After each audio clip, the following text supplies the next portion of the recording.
morning. You're with us here on the Business Today show. I'm Abha Bakaya. Let's take you through the headlines this morning. Big relief for air passengers. Tickets can be modified or cancelled within 48 hours of booking without extra charges. Correction in a name is also allowed without fees if done within 24 hours of booking the ticket. Airlines have been ordered to complete all refund processes within 14 days.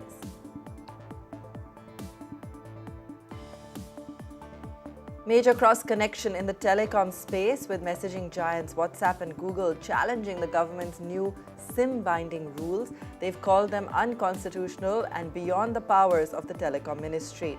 The government had yesterday set Saturday as the deadline for SIM binding.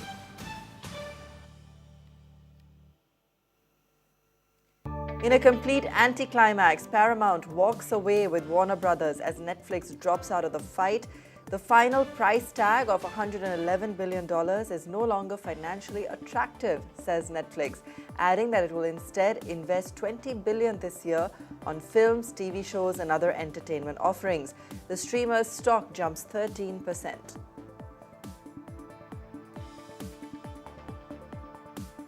SEBI changes the rules of the game for gold and silver ETFs. Notification says prices of exchange-traded funds must now be linked to spot prices in India rather than the London bullion market.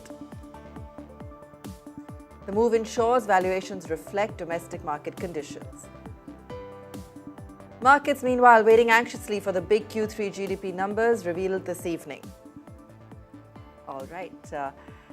And remember, Asian markets are largely down, still nervous over the overall impact of AI on the industry. Some nervousness also on D Street, with FIs selling now 3,500 crores of equity yesterday. All right, let's take you through in detail the new rules. The DGCA, the aviation regulator, has rolled out sweeping changes to strengthen passenger rights and crack down on air ticket refund delays.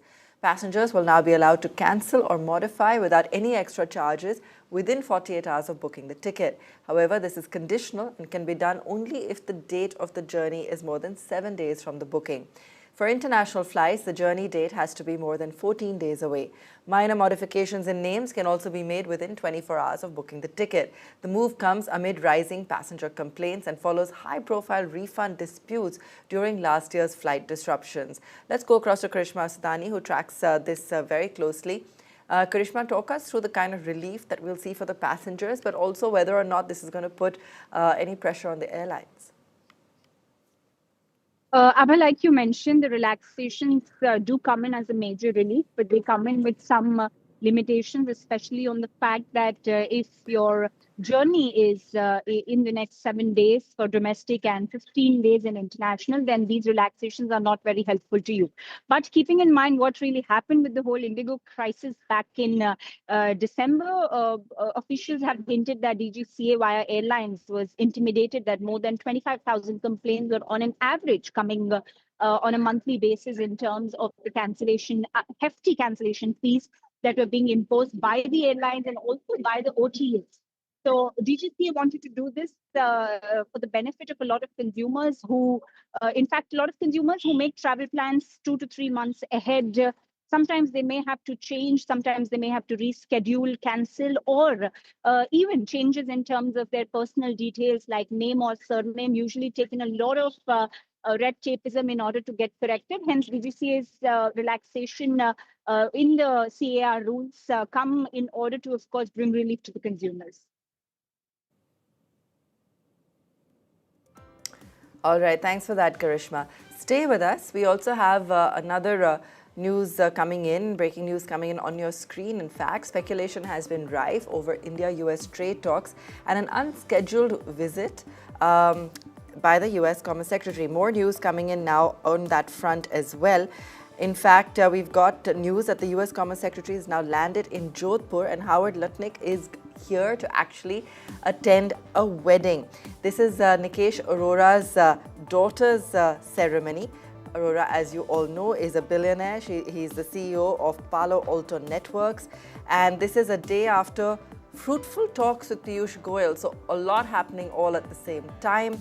There were reports of what this has to do potentially with the talks and the deal. But he is here right now at this point of time for the wedding. This is Nikesh Arora daughter's wedding in Jodhpur, and that's the big news that we're tracking for you right now. This is also just a day before the Canadian Prime Minister's big visit, so a lot of key names that are visiting, dignitaries that are going to be here, continuing all the action, of course, that we saw from last week and the Mega AI Summit as well. Lots of action on ground. Let's go back across to Karishma on this. Karishma, take us through. We've got quite a high-profile visitor, and it is leading to a whole lot of rumors around what could potentially be discussed. You know, he did meet with Piyush Goyal here for a wedding, but what else could potentially be behind closed doors? Abha, on a lighter note, all of us, in fact, who've been covering India's trade ministry only learnt it via the tweet yesterday by US Ambassador to India, Mr. Gore, and also India's Trade Minister, Mr. Piyush Goyal. It wouldn't be feasible to comment on the personal visit that Mr. Latnik is paying to in terms of a wedding in Jodhpur, but definitely it sweetens the relationship, especially he visits India on the same day that Indian team led by India's chief negotiator Darpan Jain was supposed to be in Washington just before the whole US Supreme Court decision had come in order to nullify all the global tariffs that were imposed by President Donald Trump, and now just 10% global tariffs on all countries, including India, which has come in as a major relief. I'm sure the meeting, though his visit has been personal, the meeting did add some flavor to the conversations that are about to come, especially when now it seems like the ball is in India's court, because we have got what we wanted, and that makes us quite competitive back on the deal table.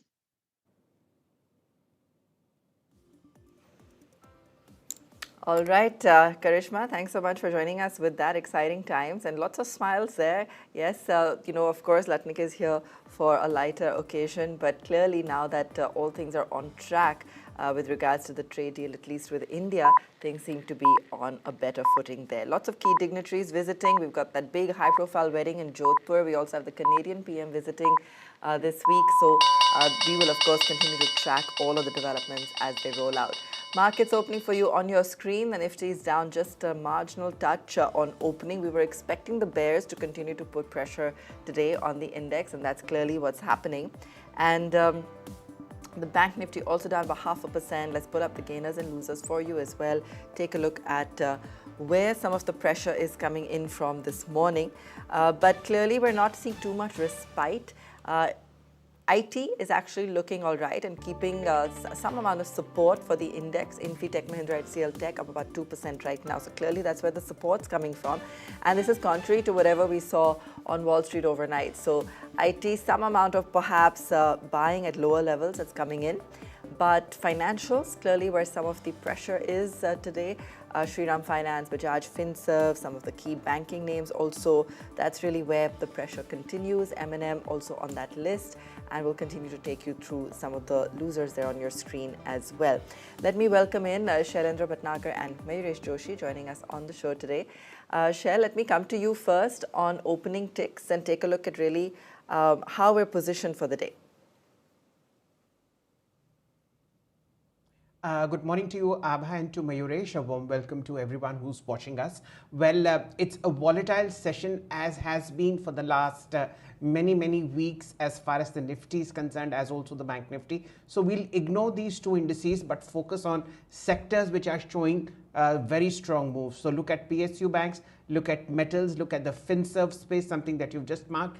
And coming into action is the defense space on the long side, and of course you have strength coming into select auto counters. So for next week, auto and defense, but Nifty and Bank Nifty stay away. There is a squeeze and volatility happening there, so no point getting chopped into it. But lots of action on Bharat Forge, Cummins, as also a lot of small public sector banks, Abha. Okay, that's where the action is. I'm just taking a look at the losers as well. It's financials through and through. In fact, L&T Finance is down almost 5%. It's we're seeing financials losing ground altogether, but some of them are definitely seeing deeper cuts than the others. Mayuresh, good morning. What do you feel is happening here? And while we're waiting for financials to pick up, why are they the first to feel the brunt of the bears? Good morning, Ava. Morning, Shell. I think they have run up quite significantly as well. So I think there is some element of either profit booking happening partially on these counters or some element of a sectoral churn or the beginning of a sectoral churn. Obviously, I think within that, PSU banks have done exceptionally well, Ava. So I think it's an element where I think some money is being taken off the table.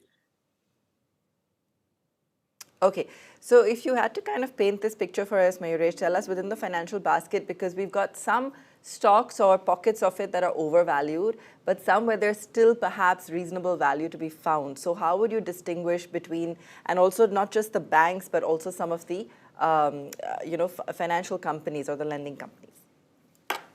No, absolutely. So I think if you probably look at the private financial banking space, our own sense is that numbers have been relatively better and stable in Q3, and they should probably sustain the structural growth that we are probably looking at. Obviously, the growth in deposits is one area where I think the large private banks will probably be need to be monitored upon. But generally, I think banks like ICICI Bank, Axis Bank have had a steady state show. When it probably comes to the PSU space, I think the outperformance has been pretty stellar, as I said. However, I think the valuations still look reasonable compared to the private space. So I think, is there a good enough scope in terms of risk reward parameters? Absolutely, yes. Numbers have been pretty steady state and stable as well across the pack, whether it's larger PSU banks or the mid-sized ones. And therefore, I think from a risk reward perspective, PSU banks probably still look very, very attractive. When it comes to NBFCs and within NBFCs, if you probably look at the larger NBFCs like Shriram Finance, Bajaj Finance as an example, I think they've also posted these set of numbers. So obviously, valuations are a tad bit on the higher side in terms of price to book multiples if we take an FY27 exit. But if they continue with the capital adequacy that they've got, with the kind of risk monitoring parameters that they probably carry out with, and the expectations in terms of significant credit deposit growth, I think they might still continue doing well compared to the second tier NBFCs because of all these facts put together. Housing finance companies, I'll be a little bit on the sidelines as we speak. All right, great. Thanks so much, Mayuresh, for putting that into perspective with us. Shell, what else are you picking up from the broader markets? Anything that's looking very active on volumes today? Abha, I think I'll pay attention to the IT sector ETF. This is the Nippon India ITBs, better known as simply ITBs. 4 weeks of successive fall and some sensible, buying emanating. We've seen the ETF correct from 49 rupees all the way down to 33 rupees over a span of about a year or so. So for sensible long-term investors who are, practically oriented, IT is not going to disappear from our lives where valuations have corrected. So ITBs make imminent sense in terms of buying piecemeal via SIP, less than 1% of your overall portfolio, and the ETF is the best way to go through it. If you are really, really interested in a single stock, let it be Oracle Financial Services. But Mayuresh is better placed to comment on OFSS than me in terms of the fundamental strength. But here is a company which was available at 13,241 in the month of December 2024, now at less than half, 7,000. Okay, Mayuresh, let me get some of your top picks then. We're always asking on some of those trending pockets, but where are you finding value in these markets? We've been stuck in this range-bound piece, and I think for the broader markets, it's possibly even worse. But have you found some bright spots that you're counting on? So I think a couple of ideas which we added to our swing portfolios, Abha, is one is TCL products. Our take is that the expanded capacities that they've done in Vietnam when it comes to the freeze-dried packs. I think they should be steps in the right directions, catering to markets both in Europe and America, with a lot of clarity happening or expected to happen in terms of tariffs. Assuming that once this 15% is over the next few months, I think you've got markets which are competitive, and therefore, with pricing remaining extremely competitive as we speak, I think the volume packs should probably show a steady state uptick.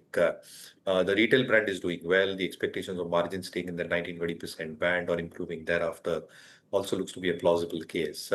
Balance sheet looks to be very, very strong. So I think this is one idea which we probably added to our swing portfolios. The other one which we're keeping on our watch list on pullbacks is a stock called TD Power. Obviously, the stock has done exceptionally well over the last 2 years. But if you look at Q3 numbers, and if you probably look at the commentary going forward, they're probably expecting to end FY26 with an 1,800 crore top line, which means another 550 odd crores for TD Power. Sorry, if I would have spelled it wrong, it's not CG Power, TD Power. And then thereafter, I think the next financial year, they're looking at 22 crore, 100 crores in terms of top line with margins at 19%. The expectation largely is that they might end this year at 340 crores EBITDA, probably in excess of 400 crores next year.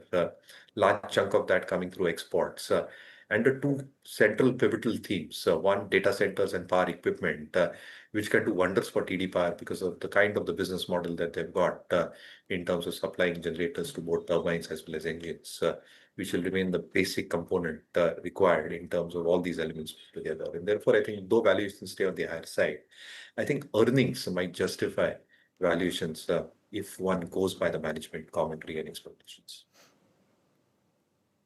Okay, great. I think it's always good to get a breakdown of how you're thinking about some of these companies. And TD Power Systems, that's the one Mayuresh has highlighted on your screen and up about 4% today as well. Now, a major legal battle is brewing between the government and some of the world's biggest messaging platforms. An industry body representing WhatsApp, Google and others has challenged the new SIM binding mandate, calling it ultra vires and an overreach of telecom regulation. With enforcement just a day away, the standoff could determine how far India can go in reshaping the architecture of global messaging apps. From tomorrow, SIM binding is mandatory for all telecom operators. This means messaging platforms such as WhatsApp, Telegram and Signal will not work on devices if they're not linked to an active SIM card. The government says SIM binding is necessary to curb cyber fraud, country and digital scams. From the 1st of March, messaging apps must ensure that user accounts remain linked to an active SIM, and if the SIM becomes inactive, the app may stop functioning. For more on this, we're joined by Aishwarya Patil. Aishwarya, take us through the new rules, the implementation, how serious are they about 1st of March, and the kind of pushback they're potentially seeing. Well, 28th Feb technically is the deadline for all of these applications such as WhatsApp, RTI, Snapchat, ShareChat, Josh. These are just some of the applications, messaging applications that India uses. They're all supposed to be complying with the SIM binding norms from 28th Feb, that is tomorrow. In fact, in a recent press conference, Union Minister Jyotiraditya Scindia has made it clear that he will not be pushing the deadline, and that means all of these applications will have to comply. Now, when they do comply, what does that mean? What really happens for users like you and me? The app services stop if the registered SIM is not installed or is not inside your particular device that you're using. And that has to be connected to some of these applications, of course, the registered mobile number that you have been using so far. Mandatory SIM binding for messaging applications. So all of these applications will need mandatory SIM binding from tomorrow onwards. The app offering web access have been asked to enforce a periodic logout. So if you and I are using WhatsApp web, every 6 hours we will have to log out and re-log in. That's the new norm as far as SIM binding rules are concerned. And in 120 days, which is just a couple of days from now, by March 28th, all of these applications will have to submit a report as to what changes have been done and whether these SIM binding rules have been complied with or not. As far as the other side of the table is concerned, this is all, of course, from the ministry side and from the DUT side, these are the compliance rules that have been told to them. But as far as one of the associations, I was speaking to one of our sources, who has said that they have time and again pushed back on the SIM binding rules, saying that these rules do not apply. The Telecom Act only applies to players like Jio, Airtel, some of these phone companies and SIM companies, but they don't apply to OTTs or over-the-top applications such as WhatsApp, Google, Telegram, and so on and so forth. So a body representing them has gone on to share a document, in fact, which says that uh, they claim that the government or the DOT is using a law meant for phone companies to control these applications, and they're calling this ultra bias, is what I learned from one of our sources, meaning that the government is acting beyond its legal powers. So here's a battle brewing between two sides. One is the messaging applications stating their stand, and the other side, the government saying that there will be no pushing of this particular deadline of Feb 28th. So let's see what happens and whether we do have to log in or log out. Aishwarya, thank you for that WhatsApp. and for taking us through all the details of really what's happening there with this issue. We are afraid we're completely out of time, so we'll leave it there. Do tune in once again at 3 p.m. for market closing. Right now, it's a slow start, 100 points down. Bears are clearly in control, and we'll see what happens as we close the day a little later in the afternoon. Thanks for watching.